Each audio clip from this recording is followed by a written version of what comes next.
जैसा कि हमारी कोशिश रहती है कि आप जो भी हमें कमेंट करते हैं उन कमेंट का हम आपको ज़रूर रिप्लाई करें, और हर एक कमेंट का हम आपको रिप्लाई करते हैं। इसी कड़ी में आज का हमारा ये एपिसोड रहेगा जिसमें हम एक एक करके आपके जो भी कमेंट्स हैं उनका रिप्लाई करते हैं। हो सकता है जो भी आपका भी कोई क्वेश्चन हो तो वो उनसे मिलता जुलता ही रहता है, क्योंकि मोस्टली क्वेश्चंस तो वही रहते हैं। तो आपके लिए भी ये यूज़फुल हो सकता है। तो मैं मैडम से रिक्वेस्ट करता हूँ कि क्वेश्चन स्टार्ट किए जाएँ।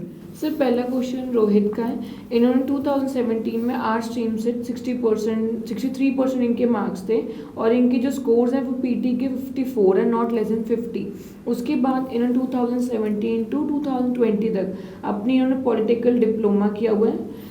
स्ट्रीम है इनकी इलेक्ट्रॉनिक एंड कम्युनिकेशन, उसमें इनकी 55% मार्क्स आए हैं और इन्होंने ऑफर लेटर अप्लाई की हुई है, बट इनकी अब तक आई नहीं, 20 डेज हो चुके हैं। क्या इनकी सक्सेस रेट रहेगी और क्या कब तक इनकी ऑफर लेटर आएगी? आपने वैसे थोड़ी सी गलती करी है कि पहले आपने आर्ट्स में 12th करने के बाद उसमें आप बाद में डिप्लोमा कर रहे हैं इलेक्ट्रिक को, उसके बाद आपने कोर्स कौन सा लिया मुझे नहीं पता, कोर्स मेंशन करा है इन्होंने? नहीं सर।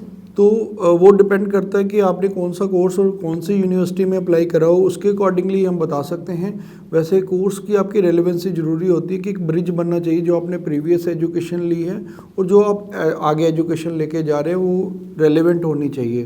तो थोड़ी सी आपकी ऑफ़र में आपको प्रॉब्लम आ सकती है, क्योंकि आपकी जो स्टडी है वो आर्ट्स की थी, उसके बाद आपने डिप्लोमा लिया इलेक्ट्रॉनिक्स का, उसके बाद आप पता नहीं कौन सा कोर्स करने जा रहे हैं, तो वो आपकी रेलेवेंसी अगर ब्रिज नहीं बन रहा तो आपको ऑफ़र में प्रॉब्लम आ सकती है। अगर आपकी ऑफ़र आ जाती है लेवल 1 यूनिवर्सिटी या कॉलेज से तो वो आपके लिए बेटर रहेगा।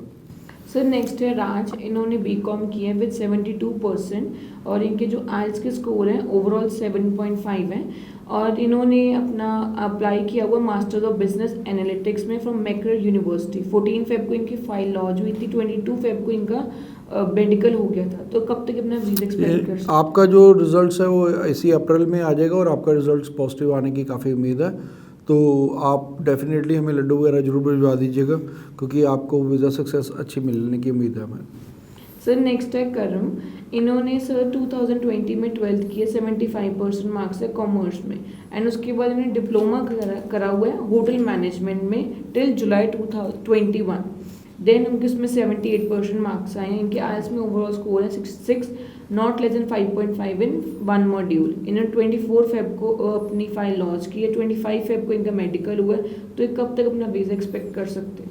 देखिए आपको भी अप्रैल में वीज़ा मिलने की उम्मीद है, क्योंकि मैंने बताया हुआ है कि जो करंट प्रोसेसिंग चल रही है वो 2nd और 3rd वीक की चल रही है फरवरी की। जिनकी भी फाइल 7 से 14 फरवरी और 14 से 21 फरवरी के बीच में लगी है उनकी प्रोसेसिंग अभी चल रही है, तो उनको अब वीज़ा ग्रांट अप्रैल में मिल जाएंगे। तो इस तरह से अभी अप्रैल में सारे स्टूडेंट्स को मिलने की रिजल्ट्स मिलने की पूरी पॉसिबिलिटी, और रिजल्ट्स भी अभी पॉजिटिव आ रहे हैं। तो स्टूडेंट्स बिल्कुल पॉजिटिव रहे, स्पेशली जिन्होंने अगर बैचलर या मास्टर में अप्लाई करा हुआ उनके रिजल्ट्स काफ़ी हद तक पॉजिटिव रहने की उम्मीद है। सर नेक्स्ट है, इन्होंने 12th कॉमर्स से किए from CBSE board with 72% marks in 2021 and इनके जो पीटी स्कोर है ओवरऑल इनके 60 है, नॉट लेस देन 57। इन्होंने 19,300 फीस पे की है मोनाश यूनिवर्सिटी को for 1 year foundation and 3 years bachelor of information technology. तो क्या इनकी वीज़ा चांस? बहुत अच्छे वीज़ा चांसेस है। मोनाश यूनिवर्सिटी एक ऐसी यूनिवर्सिटी है जिसकी वीज़ा सक्सेस 99% है, तो डोंट वरी अबाउट दैट। तो आपको वीज़ा काफ़ी हद तक उम्मीद है कि पॉजिटिव ही रहेगा। सर इन्होंने नेक्स्ट है प्रज्वल, इनकी जो 2019 में इन्होंने पास आउट किया अपने 12 एंड इसमें उनके 70.25% है। इनके ओवरऑल जो पीटी स्कोर है वो 79 है। अब इन्होंने जो अप्लाई किया वो bachelors in applied finance and accounting. तो क्या चांसेस है डिप्लोमा? बहुत बैचलर में अप्लाई करा हुआ है ना इन्होंने, bachelor in diploma leading to bachelor. Diploma leading to bachelor में भी अच्छे चांसेस है, वो कोई प्रॉब्लम नहीं है। जैसा कि मैं हमेशा कहता हूँ कि आप देखिए, अगर आपने बैचलर में अप्लाई करा है, मास्टर में अप्लाई करा है, आपके जो वीज़ा सक्सेस है लेवल 1 यूनिवर्सिटी में करा है तो 90% से अबव रहते हैं। चाहे आपने अगर लेवल 2 में भी करा तो भी वीज़ा सक्सेस अच्छी रहती है। लेकिन अगर आपने डिप्लोमा लीडिंग टू डिग्री लिया तो भी वीज़ा सक्सेस बहुत अच्छी है। अगर खाली वीज़ा की बात करें, खाली डिप्लोमा की बात करें, तो खाली डिप्लोमा में जो वीज़ा सक्सेस है 2021 की 39% ऑथेंटिक फिगर है कि 39% वीज़ा सक्सेस मिली है। लेकिन अगर हम डिप्लोमा लीडिंग टू बैचलर की बात करें तो इसकी जो वीज़ा सक्सेस है 70% से अबव रहती है, तो आपको काफ़ी हद तक उम्मीद है कि आपका वीज़ा पॉजिटिव आएगा। सर नेक्स्ट है आकाश संधू। इनकी जो प्रोफाइल है, इन्होंने 12th की 2020 में आर्ट स्ट्रीम में विद 65% और इनकी जो पीटी स्कोर है वो 63 ओवरऑल है। इन्होंने जो अप्लाई किया हुआ है वो है Wentworth college in Sydney for July 2022 intake और इनका जो कोर्स है वो बैचलर्स ऑफ इंटरैक्टिव मीडिया है। क्या इनकी वीज़ा चांसेस? बहुत अच्छे वीज़ा चांसेस है, आपको भी रिजल्ट्स काफ़ी उम्मीद है कि पॉजिटिव रहेगा। सर नेक्स्ट है अजय कुमार। इनकी सर ग्रेजुएशन 2019 में बीएससी मैथ में की है और इनके पास उसके बाद एक्सपीरियंस है 3 इयर्स का। तो इन्होंने अप्लाई किया mackerel university for masters of data analytics course. क्या इनके चांसेस अभी तक? ये भी बिल्कुल बहुत अच्छे वीज़ा चांसेस हैं। तो स्टूडेंट्स पहले आप बेसिकली ज़्यादातर क्वेश्चंस आपके इसी में रहते हैं कि हमारे वीज़ा चांसेस कितने हैं। तो ये आप एक बेसिक चीज़ जो मैं आपको बताना चाहता हूँ कि अगर आपका प्रोफाइल अच्छा है, अगर आप मान लें +2 2021 में करिए, 20 वाले स्टूडेंट्स को थोड़ा सा डाइसी रहता है, अभी उनको ऑफर्स नहीं आ रही, तो आपके अगर आइल्स में 6 ओवरऑल है, नॉट लेस देन 5.5 या इतना इक्वलेंट पीटी स्कोर है, तो आपका वीज़ा सक्सेस अच्छा रहेगा, अनलेस अगर आप बैचलर्स के लिए जा रहे हैं। इसी तरह जो बैचलर वाले स्टूडेंट्स हैं, अगर मास्टर्स के लिए जा रहे हैं 6.5 है, not less than 5.5 in 1 module और इसी तरह पीटी इक्वलेंट स्कोर है, तो आपका भी वीज़ा सक्सेस अच्छा रहेगा अगर आप मास्टर्स के लिए जा रहे हैं। तो ये स्टूडेंट्स आप समझ लें, जो बैचलर्स जिन्होंने करी है मास्टर के लिए जा रहे हैं वो 18, 19, 20 पास आउट भी हैं, उनके पास अगर उस पीरियड की जस्टिफिकेशन है, आपके पास वर्क एक्सपीरियंस है, तो भी आपके वीज़ा चांसेस अच्छे रहेंगे। सर नेक्स्ट साहिल का। इन्होंने 2011 में अपनी 12th की है, 78% मार्क्स है नॉन मेडिकल में। उसके बाद 2015 में 72% मार्क्स है बीटेक में। उसके बाद आफ्टर 2015 इन्होंने जॉब की है रेलिवेंट फील्ड में और इनकी जो सैलरी है वो अकाउंट में ही है और इनकी जो पीटी स्कोर है वो 69 है, नॉट लेस देन 64।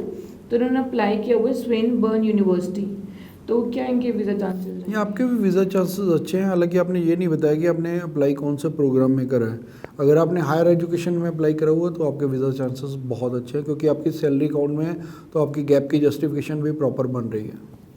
सर मेरा 1 फेब को मेडिकल हो गया था और इन्होंने 12th पास आउट 2021 में और अब तक वीज़ा आया नहीं है, तो क्या चांसेस रहेंगे? नहीं, आपके तो वीज़ा आने की काफ़ी अच्छी उम्मीद है, आपको अप्रैल में वीज़ा मिल जाएगा, क्योंकि हमारे कई स्टूडेंट्स हैं जिनकी फ़ाइल 7th, 8th, 9th को लगी है, उनको वीज़ा ऑलरेडी मिल चुका है। इवन हरियाणा वाले बच्चे का भी हमारा वीज़ा आ चुका है, 7 फेब को उसकी फ़ाइल लगी थी, जबकि हरियाणा से ही सबसे ज़्यादा प्रॉब्लम स्टार्ट हुई थी फ्रॉडुलेंट डॉक्यूमेंट की, तो तब से ही ये एम्बेसी ने प्रोसेस स्लो करा था। तो आपको उम्मीद है कि अप्रैल में आपका रिजल्ट्स मिल जाएगा। So that is the end of the question. तो फिर भी अगर आपके कोई और भी क्वेश्चंस हैं, क्वेरीज हैं, आप डेफिनेटली हमें रिवर्ट कर सकते हैं, कमेंट कर सकते हैं। हम हर क्वेश्चन का आपको रिप्लाई देंगे, चाहे हम आपको इंडिविजुअली रिप्लाई करें या हम आपको ऐसे ही सेशन बना के क्वेश्चन आंसर्स का, तो आपको हर एक रिप्लाई करते हैं। हमारा जो पर्पस है वो यही रहता है कि आप बिल्कुल नॉलेजेबल रहें, ऑथेंटिक जानकारी आपको दी जाए, ताकि आप अपने इस लाइफ में सही डिसीजंस ले सके। फिर भी अगर आपका कोई क्वेरी है, कमेंट है, स्पेशली मैं डिप्लोमा वाले स्टूडेंट्स को कहता हूँ कि अगर उनके किसी फ्रेंड रिलेटिव्स का किसी का भी वीज़ा आया है तो वो नीचे ज़रूर हमें कमेंट करके बताएं, ताकि हम भी अपनी जो रिसर्च डेवलपमेंट हमारी टीम है वो ऑलरेडी रिसर्च करती रहती है, तो हमें ये देखना होता है कि कितने को % वीज़ास ऑलरेडी डिप्लोमा प्रोग्राम में आ रहे हैं। वैसे तो हम डाटास वगैरह भी देखते रहते हैं जो ऑस्ट्रेलियन गवर्नमेंट के ऑथेंटिक डाटास है। फिर भी आपका कोई कमेंट है नीचे हमें जरूर कीजिए, हम आपको डेफिनेटली उसका भी रिवर्ट करेंगे। Thanks for watching. Business or call us for visa services. Follow us on our social handles for offers and new updates.